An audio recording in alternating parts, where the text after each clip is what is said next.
Sejam muito bem-vindos a mais um episódio do ElfasCast. Estamos de volta. Lembrando que esse episódio na íntegra no nosso canal do YouTube, @canalelfas com 2 L's, Apple Music, Amazon Music também e Spotify. Hoje a gente tem uma convidada especial, né? A Fabiane, ela vai falar um pouquinho. Eu gostaria de contextualizar o porquê desse podcast. Esse ano a Elfas ampliou o portfólio de produtos, né? Na nossa linha de arames. A gente iniciou um grande projeto com a produção de arames de inox. E a Fabiane é uma especialista quando fala de inox, quando a gente se fala de inox, né? Ela faz parte da nossa equipe de vendas, está com a gente aí desde março, né, Fabi? Isso aí mesmo. E hoje a gente tem algumas perguntinhas. Eu acredito que um episódio vai ser pouco, né? Vamos tirar algumas dúvidas aí, alguns mistérios em relação ao inox. Fabi, seja muito bem-vinda. Obrigado aí por aceitar aí participar desse podcast. Isso, eu que agradeço a oportunidade, a chance de falar um pouquinho de inox e ser uma divulgadora do assunto também aqui no Brasil. Exatamente. Fabi, como que você foi parar nessa área aí de arames, né, de inox? Isso aí é uma questão... eu sempre ouvi falar de inox na minha casa, né? O meu pai, ele trabalhou com inox a vida inteira dele, desde que ele começou em 1975, ele fala de inox. Uau, 75, pouco tempo, né? Exatamente, 50 anos aí que ele... Vamos dar um spoilerzinho, né? Isso! O pai dela, o senhor Valdemar, está com a gente também, né? Coordenando aí, né? Gerenciando a nossa produção. Mas ok, não queria te cortar, desculpa aí. Não, fica tranquilo. E por herança, por genética, aço inox sempre foi um assunto muito comum na minha casa. Então, meu pai teve algumas oportunidades de trabalho. E eu tenho 2 irmãos que também trabalharam com meu pai, também passaram pelo aço inox, né? Ao longo da vida aí, trabalharam com ele em outras empresas. Sim. E eu fui a mais resistente, esperei um pouco aí e tô com ele há 6 anos, a gente trabalha junto, fazendo o trabalho aí do aço inox. Eu entrei na equipe comercial, ele é da produção, né? Sim. Mas a gente faz um trabalho bem legal, que é a venda consultiva, de um desenvolvimento bem próximo ao cliente. Uma venda extremamente técnica, Exatamente, entendendo ali cada detalhe do processo do cliente, por que o aço é o melhor, fazendo sugestão. É um trabalho bem diferenciado aí que a gente consegue desenvolver juntos. Excelente, muito bom. Então... E a gente vem ampliando a nossa equipe, né? A Fabi aí, diariamente, ela faz treinamentos com a nossa equipe, né? Porque é um universo gigantesco, né? De diversas ligas, bitolas, enfim. E é um projeto muito desafiador, né? Que graças a Deus a gente vem a cada dia crescendo. Mas, Fabi, não quero te interromper. Vamos lá, conta pra gente o que é o aço inox. Então, o aço inox, eu sempre começo explicando o que é o aço. Porque a grande questão a gente fala de aço o tempo todo, mas o que é o aço? Aço é uma liga de ferro e carbono, né? Sim. Basicamente é isso. Então, você tem o aço em muitas aplicações hoje em dia, na porta do seu carro, porta da geladeira. E a maioria das coisas que tem em comum no aço é que elas sempre têm um acabamento. Por quê? O mais comum que acontece com aço, não sei se você já percebeu na sua casa, se você pega uma peça de aço, o que acontece ao longo do tempo? Ela oxida, Oxida, enferruja, Sim. Tá? Então, quando você tem adição de cromo na liga de ferro e carbono, você adiciona o cromo, você vai ter uma liga nova e aí você tem o aço inox. O que acontece? O cromo ele se liga com o oxigênio e ele faz uma camada que a gente chama de camada passiva. Essa camada passiva mantém o material.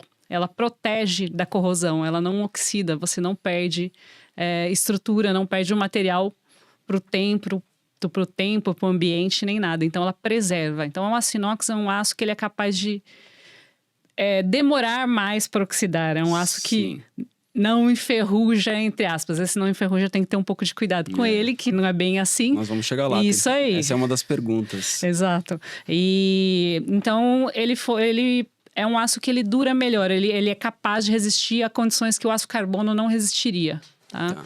Ou seja, na composição química ali, né, do aço, a gente tem uma adição de cromo. Isso. Que aí ele forma essa camada protetiva, né? Isso, você tem uma composição química, certo? Ferro, cromo e carbono. Sim. O cromo se liga com o oxigênio e aí ele vai formar um filme por cima. E aí como se fosse, imagina que fosse uma pintura, aquela camada. Então ela está protegendo o material que tem lá dentro. É tão espontânea essa formação, que se você riscar, for lá e tirar um pedacinho, ela vai formar de novo. Porque o cromo vai sair da liga, vai sair do material e vai ligar com o oxigênio. Se regenera ali na Exatamente, peça. exatamente. Ela é autorregenerativa. Exatamente. É um material bem curioso. Legal, né? legal. A gente vem aprendendo a cada dia e essa é uma informação que eu já sabia também. Mas é legal a gente estar compartilhando isso aqui. Isso aí. Né? E aí um ponto importante, é uma das perguntas aqui, né? Por que a gente não tem, né, usinas produtoras de arames de inox aqui no Brasil, Fabi? Essa é uma pergunta um pouco difícil de responder, porque a gente já teve, né? Tá. A gente já teve usinas produtoras no Brasil que entregavam tanto fio máquina quanto arame pronto, né? Meu pai mesmo trabalhou em algumas empresas dessas, foi uma das grandes escolas dele, tudo. E hoje essas empresas não fazem, ou faz uma corrida muito específica, mas não é um produto constante nas entregas dela. Sim. O aço inox que a gente tem para arame, basicamente, se não for 100%, é 99,9% trazido de fora importado. Exatamente. Tá? Por que isso? Porque eu entendo que o mercado nacional não tem, entendo e com as pessoas que eu converso, é que a gente não tem uma demanda de material, que a gente chama de material longo, né? Que são os arames e barras, não é suficiente para manter uma usina. Para justificar ter uma usina. Exatamente. Falando assim, né, um número X em toneladas não justifica ter um investimento, exatamente. ter uma estrutura, imagino eu. Né? Exatamente.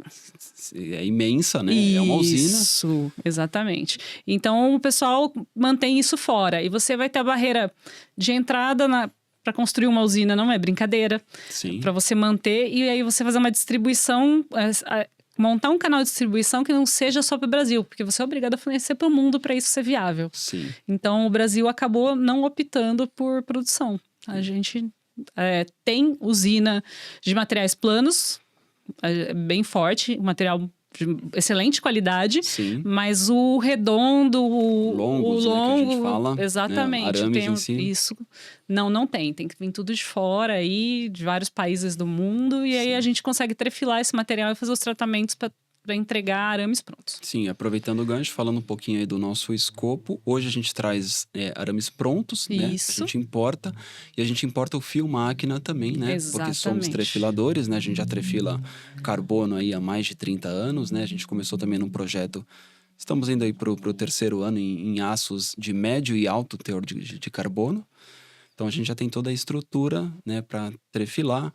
Tem as suas particularidades, né? A gente tem que ter um certo isolamento, tem processos adicionais aí, mas hoje a gente traz o fio máquina e faz também a trefilação do inox aqui no Brasil. Isso, que é uma coisa muito importante quando a gente vai tratar comercialmente, porque geralmente o distribuidor ele vai trazer material pronto. E se você tem um processo específico, se o seu material ele é diferente, ele tem um desenho, ele performa de uma certa maneira, você vai precisar de um material especial. E aí o distribuidor não tem. É onde a gente vai entrar com a consultoria, com a venda consultiva, né? Sim. E construir uma parceria e desenvolver o material ideal. E a gente tem um plano B também, né? Porque se eu não tenho determinado bitola, liga, se eu tenho fio máquina, né? Eu tenho equipamento para trefilar, eu consigo atender aí a demanda com o fio máquina. Exatamente. Essa é uma grande vantagem aí, né? De ser o trefilador. De ser o trefilador, isso exatamente. Aí.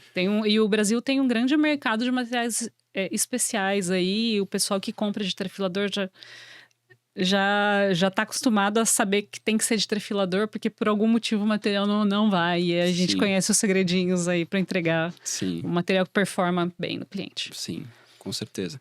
E a variedade é imensa, né? De bitolas. Falando hoje do nosso escopo, Fabi, a gente fala da menor bitola de 0,14 hoje. 0,14. Hoje, 0,14 milímetros. Quanto que tem um fio de cabelo, Fabi? Um fio de cabelo, geralmente, ele tem 0,06 milímetros. Nossa Senhora. Ou seja, é menos que meio milímetro. É muito pouco, gente. É muito pouco. Aí o meu cabelo, ele tem um pouquinho menos, que ele é 0,048. Ele é mais fino que o normal. Seu fio de cabelo? Exato. Isso aí. Então, a gente faz um arame que quando você tá trefilando, a gente tem algumas bitolas dessas que a gente trouxe pronta, mas quando você tá trefilando, dependendo de como você olha na máquina, você não vê o material. Se você olha de repente, você fala assim, o que tá... Tá rodando, as cabeças estão girando, cadê o arame passando? Exatamente. Então são os arames mais finos. Mas a gente deve trazer também 0,10, tá? Tá. É uma das... É que na primeira compra, assim, a gente foi meio direcionado, Sim. agora a gente tá recalculando e as demandas estão aparecendo e deve ter também a mínima 0,10. Legal. Tá? E a gente vai chegar lá, a gente vai falar um pouquinho também de ligas também, né? E outras particularidades que tem aí, né? Nos arames de inox. Perfeito. E onde o inox hoje está presente, né? No dia a dia das pessoas, Fabi? O pessoal tem um pouco de dificuldade, às vezes, para encontrar, mas é um negócio que tá na vida de todo mundo. Ele tá... Na sua casa, você tem máquina de lavar roupa? Sim. Lavar louça? Sim. Sabe aquele... Com certeza. Eu não lavo louça. Imagina, seus dedinhos aí, ó. Unha bem feita. Não sobra tempo, não sobra tempo. Tem a máquina lá. Exatamente. Dentro dela, você olha o tambor, o que que é? Inox. Ali tá em um inox. contato com água ali, Exatamente. Né? Não tem jeito, né? E aí eu vou te contar que nem é um inox tão top. É um inox que é suficiente para atender... A gente sempre vai avaliar o inox de acordo com a condição de trabalho, tá? Sim. Então, a condição de trabalho que você precisa ali não é muita resistência à corrosão. Não poderia ser um aço carbono comum, mas não precisa ser um inox ultra resistente para essa aplicação, porque entendi. por vários detalhes técnicos aí, tá? Legal. Mas ele vai além disso. Então, se a gente avaliar aqui no estúdio mesmo, a gente tem pinos, Sim. que são de inox, o copo. Famosíssimo copo. Ele é de inox, dentro dele é inox, o pessoal até fala bastante coisa aí, e o inox ele é bem curioso porque ele é um material mais utilizado e aprovado pela Anvisa, é um material que tem preferência quando você vai falar de processamento de alimentos, né? Sim. Então aí você tem aplicação. Você vai para arquitetura. Aí, por exemplo, a gente tem aquele lindo estádio do Palmeiras, o Allianz Parque, todo detalhado por fora. Prefiro não comentar nada, mas ok. Aquilo é tudo de inox. Aquilo é tudo de inox, com garantia de 30 anos. Que fica exposta ao tempo, né? Sol, além chuva. dele ser construído de inox, ele foi feito de uma maneira em que ele não retém a sujeira, além de manter a acústica para dentro do estádio. Então, assim, tem bastante curiosidade na construção desse estádio que vão além do inox. Que legal. Ainda no futebol, recentemente foi inaugurado o Galo, também, lá no Atlético Mineiro, né? Galo, então, também todo de inox. Todo de inox. Então, toda a cidade hoje em dia você vai, tem inox. Eu até estava lembrando hoje, puxando, tem uma obra bem legal em Buenos Aires, que é uma flor. Não me lembro o nome da Floralis Generali, acho que é o nome, que é uma flor general. E ela é toda de inox, então o pessoal tira bastante foto com ela. E ela representa todo tipo de flor que existe. Então é puramente arquitetônica. Mas ela tem um sistema que ela fecha à noite. Então ela fica aberta de dia e de noite eles fecham a flor e tal. Então, aço inox é no bisturi, é na faca, é no garfo, é na lente, é na estrutura do seu óculos, é no parafusinho, é na bijuteria. O inox está super famoso, está num aumento muito alto. Então, o aço inox está na vida aí. Na construção civil, nossa, são em construção aí, segmentos. fachadas, né, que é, por exemplo, do estádio, até por isso mesmo, na construção aí, o acabamento, cada vez mais a gente vê o inox aparecendo. E ele também é estrutural, tá? A gente tá falando da parte visível, mas tem toda uma parte invisível aí que o inox é muito bem-vindo e ligas novas aparecendo pensando em custo, durabilidade, maior resistência à corrosão, mais duro, e assim por diante, né? Sim. Procurando características específicas, né? Desmistificar isso daí. Até uma das perguntas, obviamente, que eu ia te perguntar isso. Enferruja ou não enferruja o inox? No inox pode enferrujar, sim, tá? O inox, ele é inoxidável, dá essa ideia de que ele não enferruja.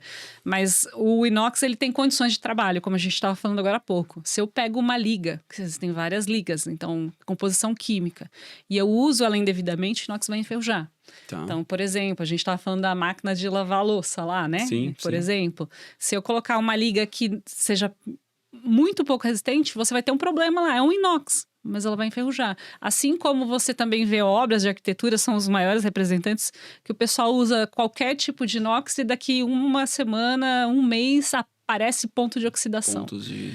E aí geralmente são pontos de corrosão por pitch, né? Um nome bonito para isso aí. Tá. Que ele começa a aparecer uns pontinhos e começa a enferrujar e faz buraco. Então, sim, o inox pode enferrujar se ele for aplicado incorretamente. Tem que verificar temperatura, exposição, trabalho que aquele material tem que aguentar. Então, tem muita especificação para você usar o inox correto, tá? Então, tem que usar a liga correta para o ambiente, para a aplicação circunstância, para a correta. aplicação correta. Exatamente. Senão, ele vai oxidar, Exatamente. ele vai enferrujar. E o inox, ele não é só composição química. Tem características mecânicas também que vão influenciar nisso aí. Tá? Sim. E tratamento térmico e tudo mais. Então, parece uma coisa simples, não existe Mole, só duro, um tipo fosco... tipos de inox, processamento, se é mole, se é duro, se é fosco, se é brilhante. E se você for para a área de materiais planos, fica pior. Porque, por exemplo, o elevador, você tem um material escovado. Nossa, verdade. Como que é o elevador? E esse material do copo, inclusive, parece ser um ele tem um escovadinho, né? Exatamente. Ele tem um escovado. Eu não sei se esse material ele é feito por repuxo ou por um outro processo que é esqueci o nome do processo, que é quando você faz repuxo ou estampo. Eu acho que é repuxo. E aí ele parece que preserva uma memória do escovado. Porque ele não é tão forte. Ou é o tipo de tratamento que ele sofreu depois. Quando a gente fala de plano, a variedade então é maior ainda. É maior ainda. Que os longos, do que os arames. Exatamente. Porque entra granulometria, entra material brilhante, a B2, 2B, BA, 2D. Uau. E aí o negócio vai para um outro planeta, assim... de acabamentos. O material é mais rico, tá? Mas mesmo assim, tudo isso aí vai influenciar na corrosão do inox. Sim, ou não, na durabilidade do inox. É o que eu ia te perguntar, por que às vezes o inox se decompõe rapidamente? É justamente isso, né? Utilizar talvez a liga, né? O material inadequado para aquela circunstância, para aquele cenário, para aquela aplicação. Isso aí. É onde fica um pouco, às vezes, a imagem negativa. Ah, não era inox. Cara, não é isso. É que a questão é que existe uma liga, por exemplo, 430. Dependendo da condição, até, por exemplo, se eu for fazer 304, mesmo que é a liga comum do inox, que é o que todo mundo conhece, quem trabalha com inox. Sim. Dependendo da onde eu usar ele numa praia, eu vou ter problema seríssimo. A liga é boa? É uma liga boa, sim, mas tá no lugar errado. Mas não tá no ambiente litorâneo ali, né? E aí você precisa de uma liga um pouco mais resistente, geralmente. Ah, mas a limpeza é constante. Tá, tudo bem. Então ele vai durar um pouquinho mais, mas o ideal não é essa liga para esse ambiente. Muito bom. Tá. E agora... como saber, né, se é inox de verdade? Então, como saber se é inox de verdade? Como é que o material... A gente que trabalha com inox, a gente bate o olho e sabe se é inox. Mas se você não costuma saber que é inox. Se você não conhece o material, se você precisa de uma certificação ou você precisa de uma análise metalográfica... Existe um equipamento apropriado para composição química, de análise de composição química, para você saber se é inox. Então, cara, descascou, você fez um negócio lá que descascou, já é uma dica, não é inox, tá? Porque o inox, geralmente, ele é utilizado pelo acabamento, pela estética dele. Então, existem casos que aplica-se uma pintura e tudo mais. Por exemplo, aqui, se a gente pensar, a gente tem um copo de inox com uma pintura, inclusive. Sim. Mas isso não é normal. O mais normal é você usar o inox pela estética. Sim, tá? sim. Então, o jeito de você garantir que é o inox é por certificação, análise, inspeção. Tá. Já tá na hora da pergunta do Ima? Quer fazer ela já?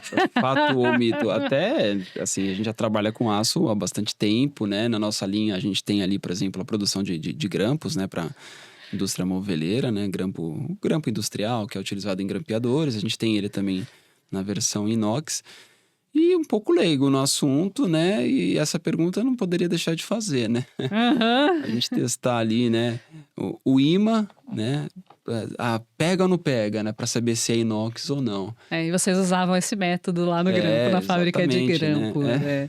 E aí, então, isso aí é fato ou é mito, né? Isso é mito, mas é uma resposta que depende. O aço inox pode pegar imã. Pode pegar imã, tá? Existem famílias de aço inoxidáveis, que são os grandes grupos, E algumas famílias, por exemplo, ferrítica, ela pega obrigatoriamente, não importa que condição que eu te forneça. Se Tá. de um aço 430, ele pega inox. Então, se for lá na geladeira, você for na sua máquina de lavar, tá com ímã, ele pega inox. O importante, assim, o teste do inox, que a gente tem algumas observações, né? Sempre usar o teste do ímã. O ímã, o ideal é que você faça com um ímã ferroso, que é aquele ímã escuro. Se Tá. você pegar um ímã de neodímio, mesmo no material que a gente vai falar que é o recosido, ele pode pegar, tá? Agora, se você usa o ferroso, você põe, ele cai. Ele põe, ele cai. Então, tá. Primeira coisa, aços ferrísticos vão pegar ímã. O ímã. Não tem Tá. dúvida disso, tá? Série dos austeníticos, que são os aços 304, 316, Sim, que são os são mais os famosos. mais conhecidos, né? Isso, exatamente. Mais utilizados aí no mercado e são os da história mais longa, né? Sim. Na condição de recosido, que é o material mole, que é o material que fio máquina, a gente da usina, geralmente ele vem até no certificado lá, isento de magnetismo, tá? O material na condição de recosido, ele é amagnético, a gente chama. Fui lá, trefilei, laminei, passei por processo na máquina, industrialização, o material começa a pegar aí, tá? Então, é um procedimento natural. Conforme a gente conforma o material, a gente mexe na estrutura dele e aí ele começa a pegar ímã. Ah, mas e aí? Vai ser um prejuízo pro meu processo? Ele vai perder alguma característica por estar magnético? Não, o material tá seguro, pode usar tranquilamente. Existe uma garantia da composição química, faça análise química, você vai perceber que você não perdeu nem ganhou nada em relação à composição química. Ele continua sendo inox. O que então, garante mesmo é o fornecedor, né? Ter um fornecedor de confiança. Confiança, né? E os testes, né? A gente também faz testes. Certificado também, né? De matéria-prima. É isso aí, né? Exatamente. Por Então- exemplo, a gente fez análise num lote todo que a gente recebeu para confirmar que estava batendo, né? E, Exatamente. então existe teste, mas porque a olho nu ali é muito próximo, né? Ainda você não tem impossível. como. Não tem como, É. impossível. Exatamente. Né? A gente até brinca, lambe para saber qual inox que é. Não tem jeito. Não adianta lamber, que você não vai saber que inox que é. Então, tá aí, ó. Então é mito. Se o ímã, né, pegar aí no inox, pode ser inox também. Isso. Até o pessoal fala assim, Normal. tá bom, o ímã pega... se o inox for ruim, pega inox ruim. Inox bom não pega ímã, que eles costumam separar o 430 do 304, principalmente quando a gente fala de sucata.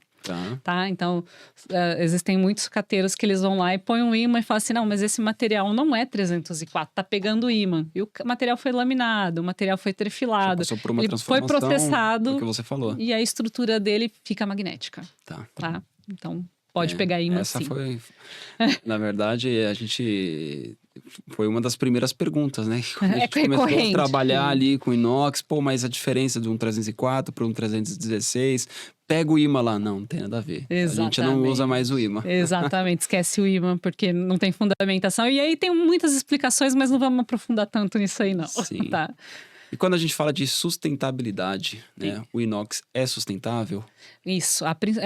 Essa é uma bandeira que o inox leva. Sim, é sustentável porque ele é 100% reciclável. A primeira resposta é essa. Então, se eu tenho um copo de inox, eu derreto ele lá na cearia, né? Que é da parte da usina. Derreto, junto um monte de inox, derreto, eu vou ter inox de novo. Eu não tenho problema de contaminação. Desde que esteja matéria pura, não vai ser um problema. Tá? Então, ele é 100% reciclável nesse sentido. O outro motivo que se fala de sustentabilidade do inox é que uma vez que você constrói uma estrutura, ela vai durar muito mais. Sim. Então, você não gasta recurso. Sim, né? Exato. Você não vai ter que ter aquela... Exatamente. Substituir ali, enfim. Isso né? aí. Você não o tempo de vida útil geralmente é muito maior, né? Comparado a um carbono comum. Exatamente. Imagina uma limpeza de fachada, por exemplo, comum. Você usa um monte de produto de limpeza. Pra fazer uma limpeza, certo? Pensando por esse lado vai também. lá no estádio do melhor time que existe. Lá vem ela. Não vou falar nada, hein?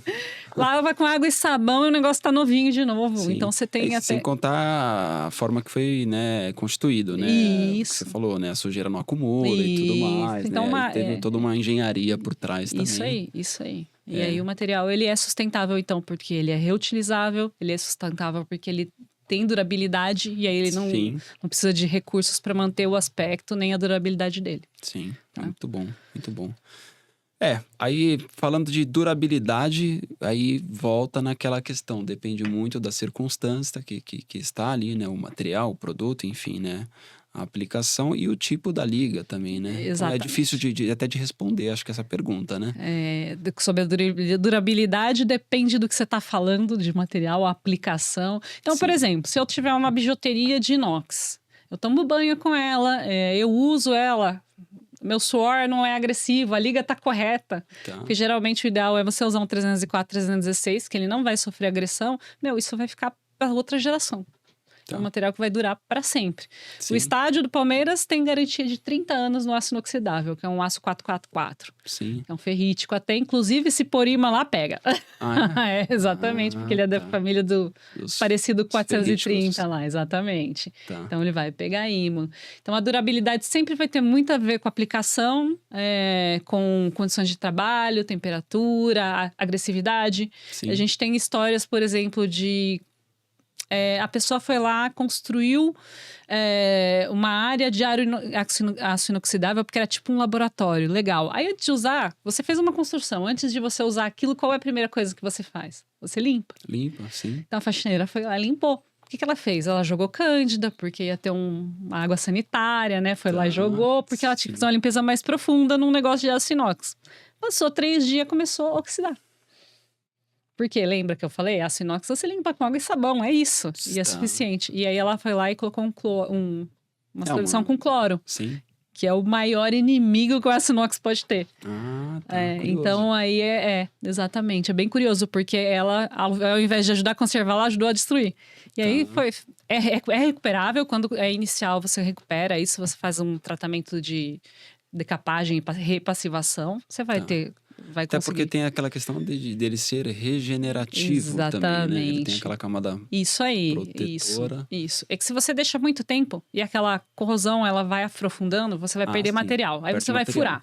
Tá. Aí você não tem o que fazer. Mas uma vez que você começou a oxidar, limpou aquilo, acabou. Por exemplo, eu sei que você não é muito de lavar louça, mas talvez você já tenha visto tal do Bombril. Não é muito minha praia, não. Se você põe um Bombril na pia e esquece ele, no outro dia você vai lá, você tem uma mancha de inox. O que você faz? Você limpa. No outro dia tá 100% aquele lugar. Porque realmente você não tem problema. Ele vai repassivar, você não vai estar... Isso é mais uma contaminação de superfície do que uma oxidação profunda. Então tem vários detalhes envolvidos na corrosão. Depende muito realmente das circunstâncias isso ali, aí. Né?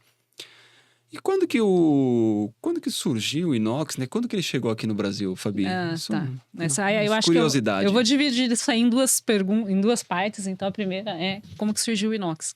Né? O inox, ele vem ali mais ou menos de 1912, 1913, que um inglês, ele teve uma demanda de armamento da indústria bélica. Sim. Porque o ferro que era usado nas armas, ele começava a se destruir muito rápido por causa das explosões. Então, o pessoal falou, nossa, precisa de um negócio que dure um pouco mais. O aço que a gente usa acaba a arma muito cedo, tal. Então ele começou a pesquisar.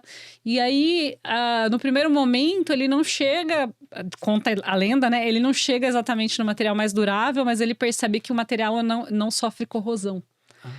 E aí ele vai ver, o material tem cromo acima de 10,5% e apresenta uma durabilidade melhor. E aí ele começa lá em 1912, 1913 sem querer, ele chama de stainless steel, né? Porque é um material que não mancha, diferentemente do aço carbono e tudo mais. Então, começa lá em 1912, 13 na Inglaterra, com essa historinha aí.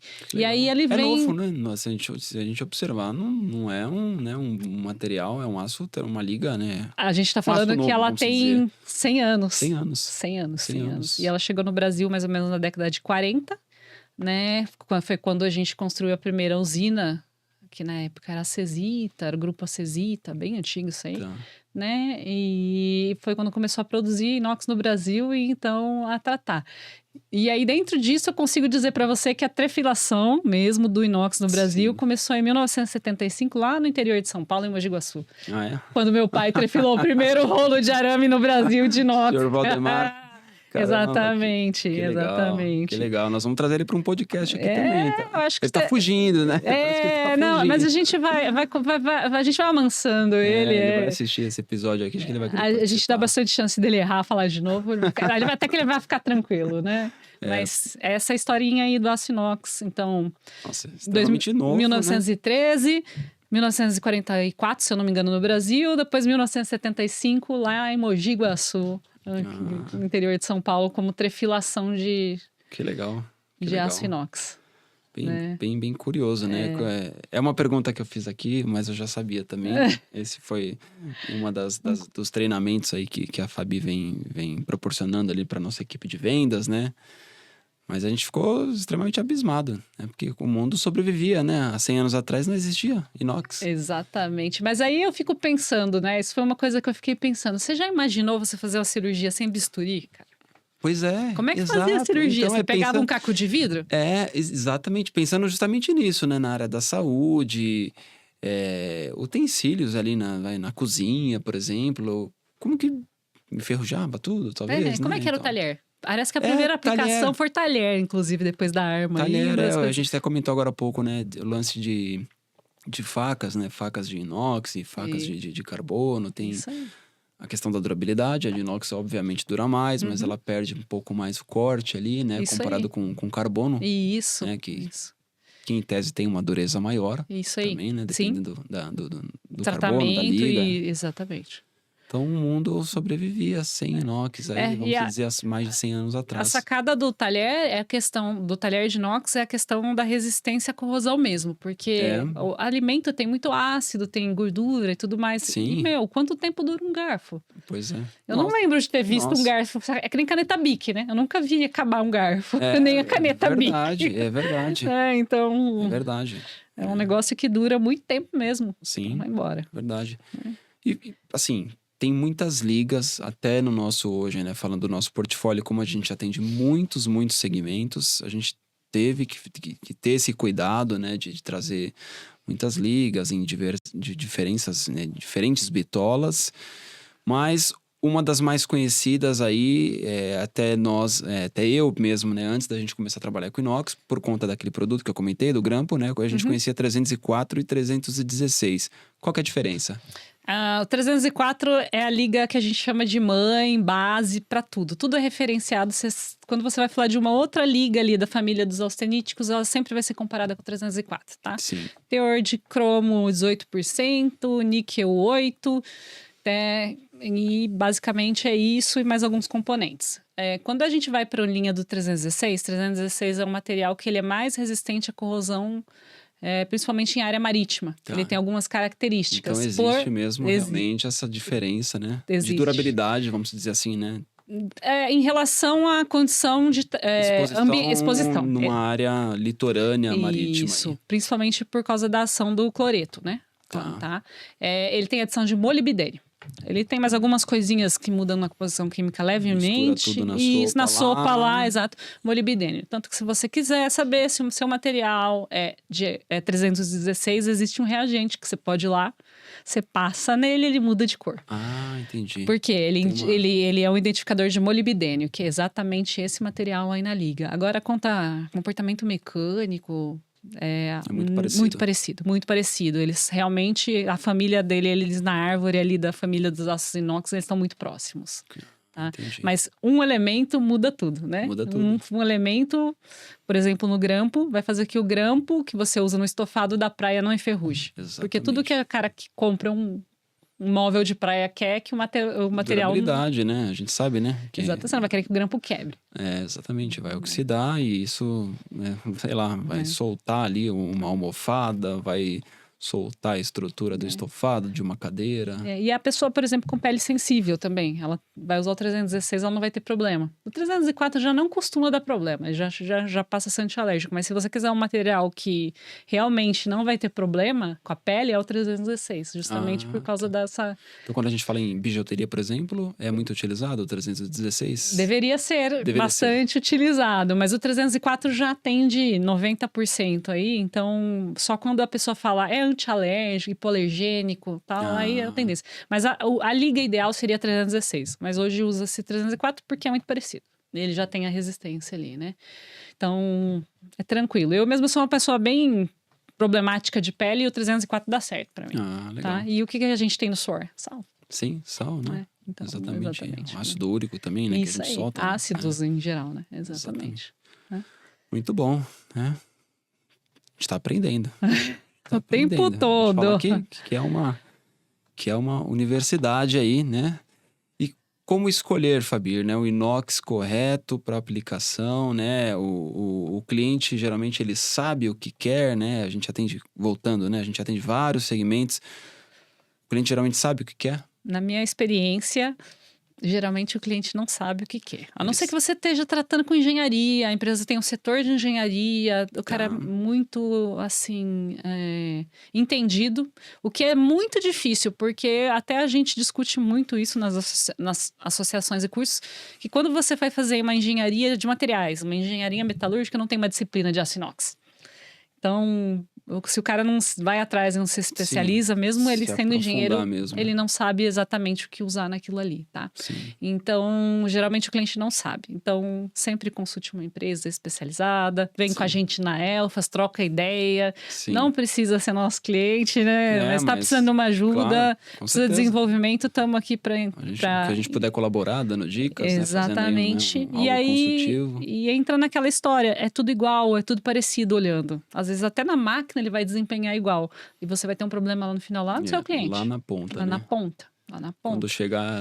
Na aplicação. Exatamente. Eu cheguei na aplicação do material e agora o negócio não funciona. E aí, o que eu faço? Sim. Ou o que é pior, né? Chegar na ponta mesmo, chegar ali no consumidor, enfim, Isso né? aí. E aí, né? Usou o inox errado para aquela circunstância, né? É tão sério o assunto, né, da seleção da matéria-prima e tal, que existe um movimento e existe um site, sem querer promover, muito mais, chama inoxdeverdade.com.br. Então lá dá umas dicas de você entender muito bom. As coisas, entender o que é uma liga 201, quando você pode usá-la. O 201 é uma liga da família dos austeníticos, que está chegando com muita força, ela serve para muitas aplicações, mas às vezes tem restrições, porque ela não é um material 304, ela é um material 200.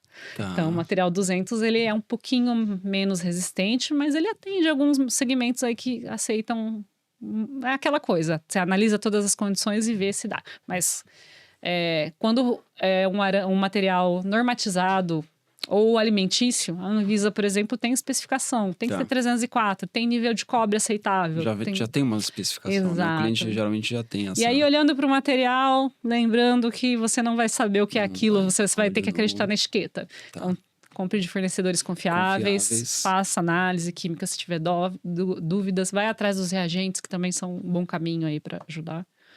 Excelente. É assim que a gente sabe. E falando de conhecimento também, sim, né? Acho que é válido lembrar, a Abinox também, né? Promove aí, né? Cursos também, né? A gente já fez alguns.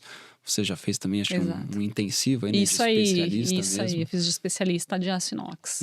É onde você vai começar lá da metalurgia do aço inox até o material pronto lá no final, cada detalhe que você tem que olhar, cada professor com um conteúdo. A Binox é um baita parceirão aí do aço inox e é um dos mais divulgadores, um dos maiores divulgadores do aço inox que a gente tem no Brasil. Fabi, você acha que existe uma certa tendência do inox, lógico, né? Fazer uma comparação hoje.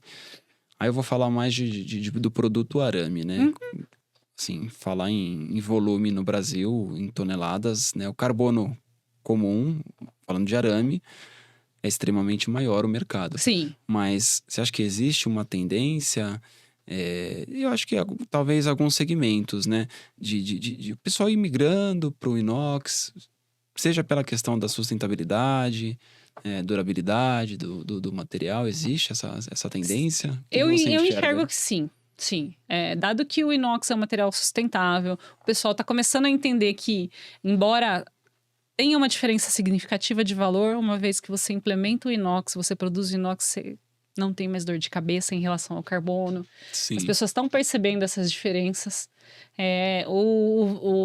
A diferença de valor quando você vai considerar acabamento que você tem que dar no carbono e todos os processos que você tem que fazer a mais que o inox não te custa. Sim. Sim, tá? É, então bem lembrado, bem observado, porque às vezes não adianta só olhar o valor por quilo ali, né? Exatamente, porque mas você o que eu vai vou ter de tratamento, pintura, enfim. Aonde vai essa peça? E o inox sai pronto, né? Você conforma a peça e manda ela. Então, sim, eu acho que existe uma...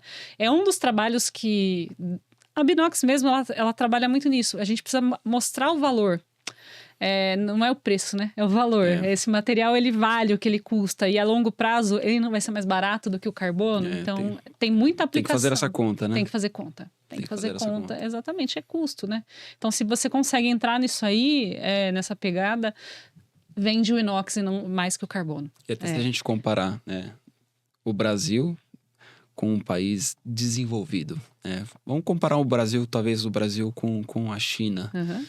O consumo, lógico, né? Aí eu não tô nem fazendo o comparativo de habitantes, né? Porque é uma diferença gritante. Mas o consumo ali é bem maior, né? Sim. O consumo por pessoa, né? Isso, vamos dizer, né? essa conta a gente tem que ter bastante cuidado com ela, mas na interpretação, mas é o quanto o país produz por pessoa, né? Tá. Quanto de material, não é nem quanto é consumido, mas é quanto é produzido de item inox, tá? Eu estava revisando esse número hoje, o Brasil, por cerca de 2 quilos por mês, de aço inox.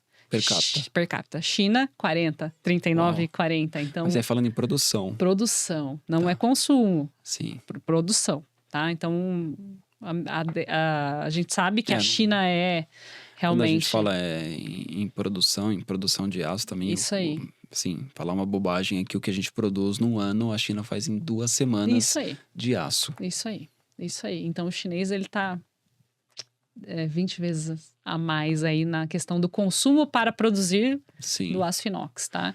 Aí você tem os intermediários, o europeu, aí ele vai cair 7 quilos, alguma coisa assim, já é um número mais baixo também, porque os caras estão deixando de produzir, né? Deixando de produzir.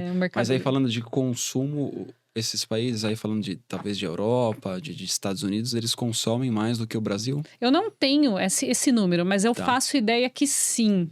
Porque eles são pegados na durabilidade das coisas, né? O europeu tem uma outra cultura diferente. E, por exemplo, quando a gente fala de aço inox, ele tem uma característica muito importante na linha do 304, que ele é criogênico. Ele suporta... Criogênico. É criogênico. Ele suporta temperaturas abaixo de 0. Ah, entendi. Então já tem umas características que são... Países mais gelados aí, né? Tem essa tendência também de utilizarem mais o inox. Isso aí. Então, ele suporta temperaturas melhores, sim. Aí é só um achismo, mas a gente percebe, na verdade, um movimento de crescimento no consumo do inox ao longo do ano. Todo ano, a mais está sendo consumido inox. Legal. Tá? Muito bom. Bom, a gente tem mais perguntas aqui, mas eu acho que já deu para tirar, desmistificar muita coisa. O lance do ímã, o lance da oxidação também. Legal. Eu acho que deu pra gente aprender um pouquinho, né? Vão ter novos episódios. Vamos trazer aí o pai da Fabi aqui, o senhor Valdemar, né? E a gente falou da parte bem soft, a gente falou bem da camadinha inicial, sem falar de muita profundidade. Vamos deixar uma pitadinha aí, né? Um gosto de quero mais aí para novos episódios. Isso aí. Ressaltando, né? Hoje o inox ele já faz parte do nosso portfólio, né, de arames, né? E vale lembrar que a gente vai participar da Mercopar agora em outubro. É uma feira de inovação industrial lá no Rio Grande do Sul, em Caxias, do dia 14 ao dia 17 de outubro. Isso aí, estaremos. Estará presente, né? Lançando oficialmente, né, o inox. Isso aí, nosso marco, né? A gente já vem trabalhando, mas já começamos, já estamos fornecendo, né? A gente vem aprendendo, mas oficialmente vai ser o lançamento lá na Mercopar. Isso aí. Então, força total. Exatamente, né? Pavilhão azul, stand Z15, né? Isso aí. Estamos aí pré-feira e bem empolgados. E é isso aí. Acho que isso está no nosso DNA, sempre se reinventar, inovando, né? Buscando melhorar, né? Coisas melhores sempre. Exatamente. Investindo em qualidade, em know-how, né?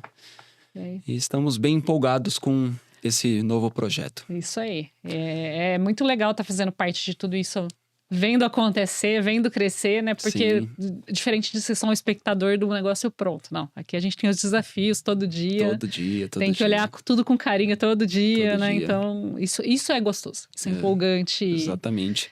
É o trabalho que a gente faz no cliente fazendo com a gente mesmo, né? Exatamente. É uma melhoria, é um desafio contínuo. Né? Todos os dias a gente aprende, a gente consegue melhorar um pouquinho ali. E tá sendo bem bacana esse projeto. Então a gente espera vocês aí, né? Na Mercopar, visitem-nos, vem tomar um café com a gente lá, vamos conversar um pouquinho de ligas, lógico, né, de carbono também, né, a gente tem uma experiência bem grande aí em carbono. Se tiver algum desafio que não traz pra gente, a gente adora. A gente adora arrumar uma dor de cabeça. Exatamente, falar como é que a gente vai resolver isso, vamos resolver projetos junto. Desafiadores, tragam pra gente, que com certeza a gente pelo menos vai se desdobrar ali pra tentar ajudá-los. A gente corre atrás. Atender aí qualquer tipo de demanda quando a gente fala em arames, né? Isso aí. Baixo, médio e alto teor de carbono, né? O nosso leque aumentou bastante também de bitolas, enfim, né? Arames com classe, né? Com normatizados e inox. É isso, Fabi, obrigado, tá? Eu que agradeço estar aqui, a chance foi muito bom, muito leve. Foi tranquilo. Exatamente. No começo a gente fica um pouco tenso, né? Isso aí. Mas depois a gente esquece que tá aqui. A gente vai se empolgando, esquece as câmeras. Muito obrigado. Voltando, né, este vídeo na íntegra, lá no nosso canal do YouTube, @canal Elfas, Elfas com 2 L's, no Spotify, Apple Music e Amazon Music também. Obrigado e até o próximo. Até logo, voltamos logo. É isso aí. Até mais. Até mais.